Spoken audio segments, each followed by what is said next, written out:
எங்க போற? மூடிட்டு விட்டேன். இது முடி வெட்ட போறேனே. சரி, நேரா போய் லெஃப்ட் எடுத்தா கடை நம்ம கடை தான். அங்க போய் வெட்டிக்க. சரி சரி சரி. அண்ணே வாப்பா, மூடிட்டு வெட்டணும்னே. இது முடி வெட்டணும்னே. வெட்டின போ எந்திரி.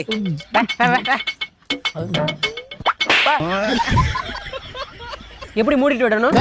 இல்ல எப்படி முடி வெட்டணும்? என்ன யோகி பாபு மாதிரி வெட்டுறா? அதுக்கு எதுக்கு வெட்டணும்? மண்டபல கை வைக்காம விட்டு பொளந்துருங்க.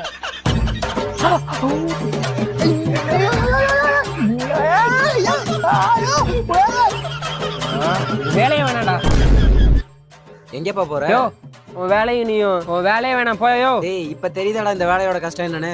தம்பி என்னாச்சு? இல்ல வெட்டிட்டு இருந்தாப்ல, ஏன்னா திடீர்னு போயிட்டாப்ல. இல்லையா, வேலை கத்துக்கிட வந்தாப்ல. நீயே கத்துக்கணும், செத்த வெளில போனேன். யோ, செத்த வெளில போனவே செத்த நேரம் லேட்டா வந்ததா என் மண்டைய பத்தி யோசிச்சு பாத்தியா? நீங்க விளையாடுறதுக்கு நான் தான் கிடைச்சனா?